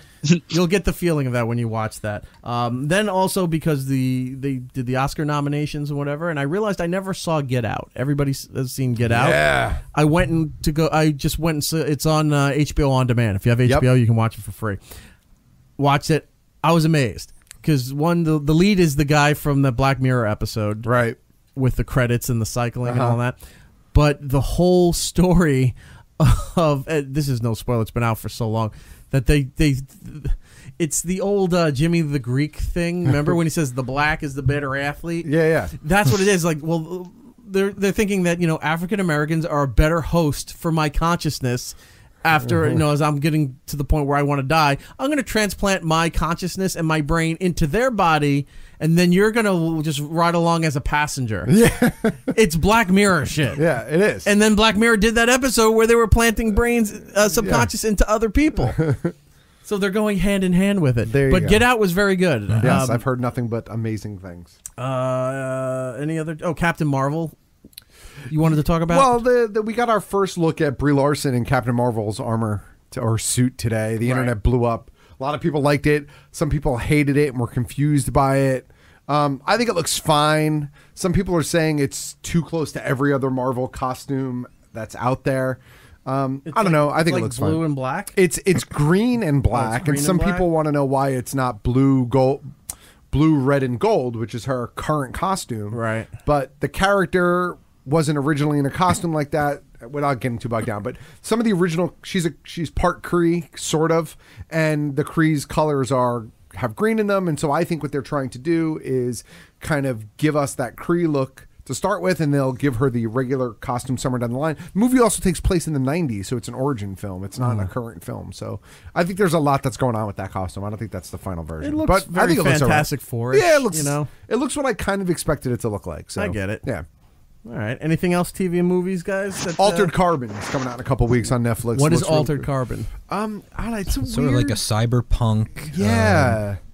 It kind of has like a Ghost in the Shell meets Demolition Man thing going on. Yeah, there's a trailer out for it. Yeah, but the trailer, I don't know. It looks really cool. I recommend seeking out the trailer, and it's only a couple weeks away. It's another Netflix original, so okay. It's based on a graphic novel, I believe. Right. Is it based on a graphic novel? Yeah, I didn't realize that. Yeah, because I've had friends who read it, and they said it's really good. Oh, okay. So there you go. I think it looks pretty cool, so I'm excited for that. Okay. Yeah, if you want the water, go ahead. The guys, by the way, I brought in the new Diet Cokes. Matt's drinking the cherry, and I killed the blood orange. And I thought it was pretty good. I don't hate the feisty cherry. I'm going to crack the blood orange so I could say I tasted it. And then one other thing, which is up on the consumer on Instagram. So I've made it public that I'm not a fan of Mountain Dew at all. I've never liked Mountain Dew. I think it's horrible, and I don't like any of the offshoots that they've done. Even that's not bad either. People, what is that? The blood orange Diet Coke? Bad. I know people love the Code Red, which I'm not a fan of, or if you're a Taco Bell fan, the Baja Blast. Yes, which everybody. I think that just has more of a lore around it. Like the myth of it is bigger than the McRib of the soft drink world. Yeah. But so they put this new thing out, and I said, you know what? I'm going to try it because I do enjoy the lemon-lime combination of seltzers and sodas. They put out Mountain Dew Ice, their lemon-lime. Yeah, isn't it good? All right. Here, give it a taste. Open it up there. Now, give it a taste, and then I'll tell you where I think it falls. All right. Take a taste of that, and then we'll give it to Randy. I'll have him try it, too. Sounds gross. You're missing out on all this taste testing. No, I'm not. I hate diet soda. That's not pleasant. Really? You don't think so? No, I don't like that. I'd rather drink the zesty blood orange. It's like window cleaner to me. I was going to say that to me it tastes chemically. Okay. Like a Windex or a Glass Plus. The review I did for it was that I know people love Sprite, and I did like Sprite growing up, but Sprite tastes too heavy. Like there's too much syrup in Sprite, right? It is syrupy. Your teeth itchy after you I drink lean it. towards 7-Up because it's very, I hate the term crisp, but it is, and it's not heavy on the syrup stuff, right? I think this falls in between 7-Up and Sprite. And if you like Sierra Mist, I can't talk to you anymore because somebody wrote me and says, Sierra Mist tastes like I was drinking dirt. I don't know how that's possible, but I think he's right. All right. Sierra Mist is just. I don't hate Sierra Mist. Is a weak attempt. I don't drink soda, so. Right. Better off. But I actually, we're all. Yeah, I don't drink soda. But I thought this wasn't bad, and I was surprised considering I don't like anything in the Mountain Dew line. Yeah, no, I'm that one I'm not feeling.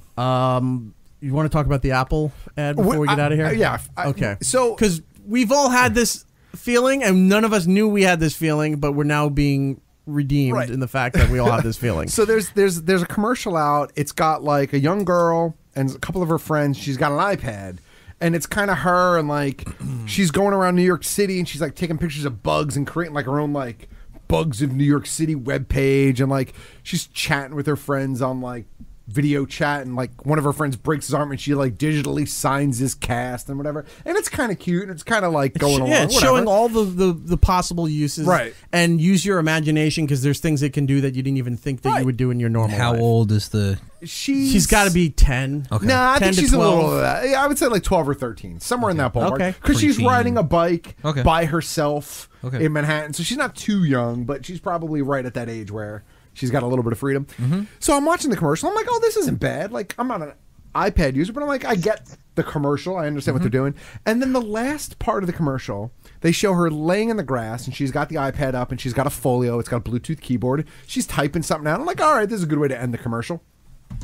And she's doing it, and her neighbor comes out. It's like, this older woman, and she's like, "Oh, what are you doing over there on your computer?" And she just looks at her and goes, "What's a computer?" And then goes back to typing on it. And it gives me the biggest like.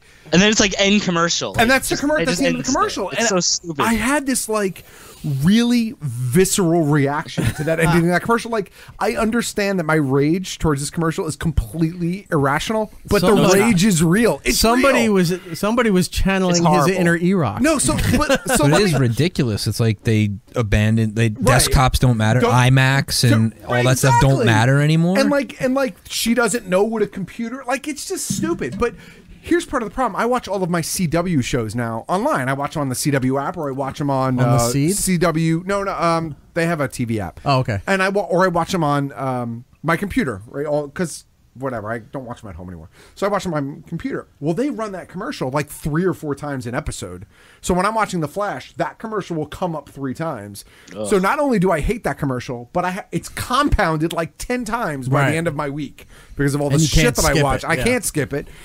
So then, split or whatever, I'm like, I can't go on about how much I hate this commercial. It's a young girl. It's an Apple product. I'm going to get trashed if I talk about this or whatever. I'm just, I'm swimming in my own rage. No, dude, like everyone hates it. Like everyone has the same reaction. Well, like, you're not. Who was it that put up that article? Was it Forbes or somebody? Oh, yeah. Somebody put up an article today about how much they hate the commercial. I was completely unaware of it because I'm so immersed in Toy Fair, I guess, until you guys pointed it out to me. But I feel the same. It's absurd. It's especially absurd. It's what the company was built on. And we're not at a point. It was Business Insider. Business Insider. I knew it was one of those business. We're not at a point in society where computers are irrelevant. Right. Nor do I think we're at a point where we should be encouraging people to not understand the potential. Because look, if an iPad is only going to take you so far. Sure. If you go into any creative field, the iPad isn't going to cut the mustard.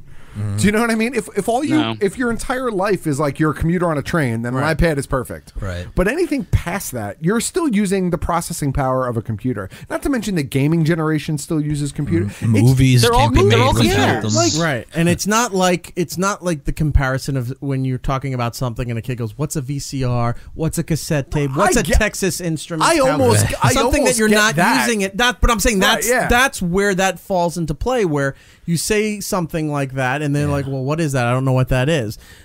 The computer is still there. Right. I'm guaranteed she's in the classroom, even though she has her laptop, they have a computer lab, or they have computers in the classroom. Right. And why would Apple, of all people, want to segregate or cannibalize the desktop users? Their desktop users, like that's their primary market. They're not making a huge. They're doing well on iPads, but they're still doing huge on all the processing power behind the creative fields that use Macs for everything. There's a line in the article from Business Insider that says the ad is meant to show the versatility of the iPad, and some in tech media have speculated that it's a subtle dig at Microsoft. But it's not a dig at Microsoft. It's a dig at computers. Yeah. And they make computers. and all of that aside, it just comes off as very kind of like arrogant and like. It's just douchey. It's douchey. Yeah. And I felt guilty because it's a young kid delivering the line. And I felt like I'm a monster for hating this commercial. No, because I'm glad I'm not alone. Because that Business Insider article then shows screenshots of other people on Twitter and stuff. of Twitter posts, a lot of them with the blue, certified checks, sitting there like, I want to smack this disrespectful kid. What's a computer? The last line of that commercial makes no sense. Yeah. I've never hated another human being more than what's a computer child. And this guy's certified. I don't know what his name is, Tyler Conway. I felt so vindicated when that article popped up today. Yeah. Someone should hit her with a computer. I mean, I don't feel that way. I don't think anybody should hit the young girl with a computer. Where was that tweet? Oh, IHeartRadio. Sorry. But I just think I don't understand the commercial. Like, I just think it's a ridiculous commercial for Apple to put out. Yeah, I agree. It's like if it was Android putting that out, right? Mm-hmm. If it was like HTC or someone who's really it would be like Dunkin' Donuts saying, "What's a donut?" Because now they sell coffee and everything else. Every other sandwich. It's like real quick with Dunkin' Donuts. Did you know they're pulling back on the Munchkins? What? Yeah, I've been to a couple of different Dunkin' Donuts. They're removing the Munchkins altogether. They remember you used to have a whole bottom layer of the donut selection where you could pick all different kinds of flavors. Munchkins. There's been 2 or 3. Now for a they're while. just the ones near me. They're saying they're just selling those little cups. The cups. That's it. That's it. Oh, you can't. But that even growing up, if you're an adult now and you don't eat it, that's fine. But growing up, you brought Munchkins to school. If it was your birthday, your mom would go and get you the 25 or the 45. If you didn't have cupcakes, you'd bring Munchkins to school for your birthday or something. Well, that's like the that. problem. You're not allowed to bring them to school anymore. Damn peanut allergies. You're not allowed to bring them to school anymore. It's got to come in a box that says it's made in a factory free of peanuts. Right. But anyway, so that commercial, I feel vindicated knowing that other people feel the same level of rage and hatred that I do towards it. This tweet posted said, "I wish the sprinklers would kick on." But yeah, so all right, I saw that and that used to annoy me too. And usually that is something I would bring up and say I saw this, and I'd get pissed off, and I don't know why I didn't. But it was so satisfying when in our pre-show discussions today in text when you linked me to this, and Matt's like, I really hate this child, and I'm reading through it and I'm like, wow, everyone else hates this kid too. I'm vindicated in a way. I want to say I don't hate the actual actress who's portraying the young child. I hate the concept behind the commercial and what they've written. You can hate the character child. she portrays. That's right. I hate the character that she portrays. Yeah. We call her the what's a computer kid. Yeah. You hate the what's a computer kid.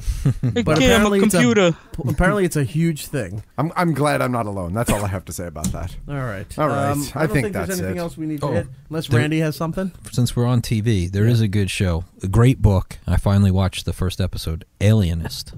What is that? It's a book that Caleb Carr wrote. Okay. God, I think I read it almost 20 years ago. It was late 90s, I think. It's basically early 1900s in New York. Okay. And there's someone killing little boys and maiming them. And you know what an alienist is? No. Okay, so it's sort of like... Guy studies aliens? No. It's sort of predates any sort of like forensics and... psychology, but it's basically someone who is studying the behavior that ails somebody. So he's trying to figure out who is this demented or crazy to maim or disembowel these people in this way. Okay. And it was before they had forensic pathology and blood splatter and any of this kind of stuff. And he worked outside of the police department, but tried to work with them on solving crimes because he had an insight based on the type of crime and how brutal or sadistic the crimes were, that the person mentally had something seriously wrong or ailing them to cause this. Right. So, like a Hannibal Lecter type guy. He's like kind of, but it's really the book is phenomenal. The guy wrote 2 books that follow the same story about the same or the same detective through a couple different crime stories.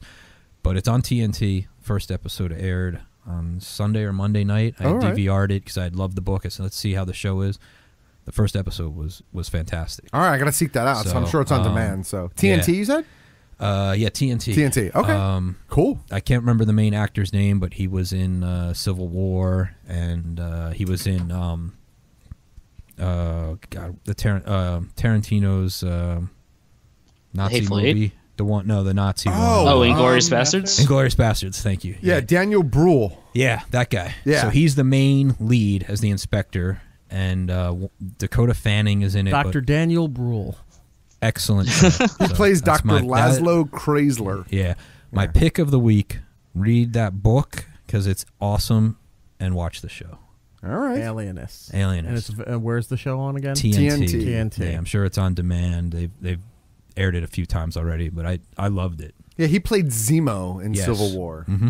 Also, recently, Randy did a radio show on WSOU. He went back there a couple his weeks old ago. alma mater. Yes, yeah, that was fun. Vintage 80s on Thursday night. Hopefully, they'll have me back again. That was a blast. Nice. So you know how to do the radio thing. Well, you did it in college, right? I did for a few years and did some clubs. I did like Melody in New Brunswick and QXTs in Newark. So did you tape your last show? I didn't.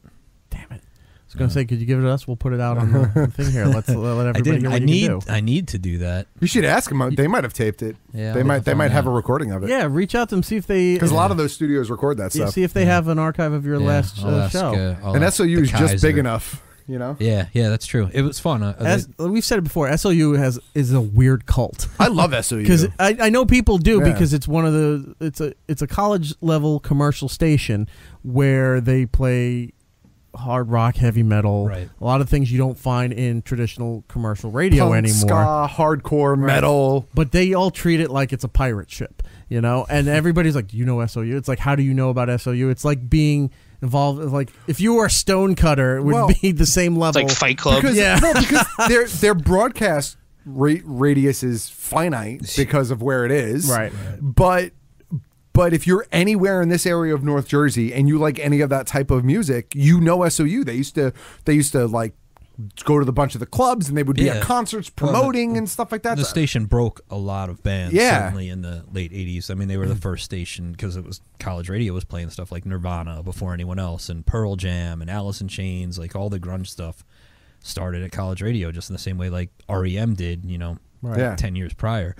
When I first started working there, I remember like the guys from Pearl Jam had just changed their name to Pearl Jam from Mookie Blaylock. Yeah, right. And they were at the station walking around. I was like, this is crazy. Like, and they weren't huge yet, but at the time, there was like 4 bands opening for the Chili Peppers at Roseland. They were doing a few nights there, and they happened to be one of them. And 9 months later, they were like the biggest band in the world. But the station was so instrumental in the careers of bands like that and local, more heavy bands like Biohazard, Life of Agony. They all started, on SOU. Yeah. So there you go. I would ask them. They might have it. Yeah, if you can get it, we'll do a special. We'll do a wraparound thing and put it out on the show. I'll ask Kaiser if I can get a copy of it. By that music, that means wrapping up. So let's go around the room and do the plugs and get out of here for today. Randy, our pal from NECA Toys, give us the full plug. Yes, NECAonline.com, NECA Official on Instagram and on Facebook, and NECA_Toys on Twitter. And if you want to see that I truly have a face made for radio, you can check me out on Toys That Made Us, which is available on Netflix. You can see him in the Star Wars and the G.I. Joe episodes prominently, and then a quick flash in the Masters of the Universe episode. Yes. And he's also in the window behind the deflated naked woman in the Barbie episode. Just staring in. He's masturbating feverishly in the corner. He was recreating. He was recreating that the dead guy lore from 3 Men and a Baby. Yeah. Randy's behind the curtain.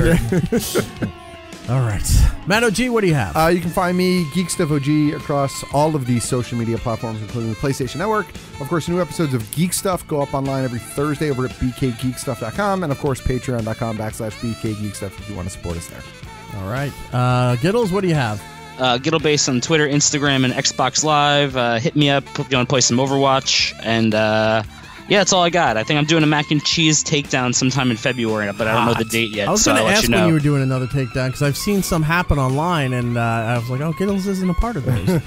Yeah, there was some coming up. I was just like, I didn't need to do them, but the mac and cheese one's going to be fun. That's one of your good ones. You always have fun with those ones.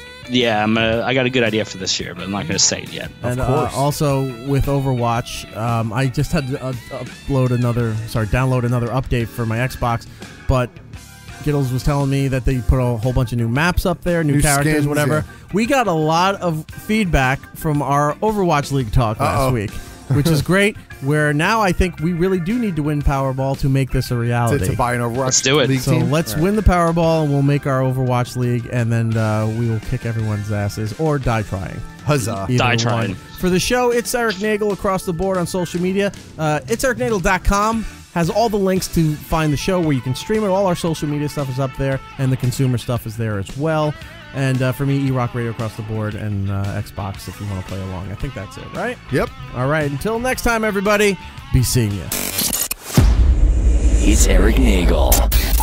And that's all the time we have. Follow the show at It's Erik Nagel on Twitter, Facebook, and YouTube. Unless we do something stupid or something better comes along. We'll be back next time.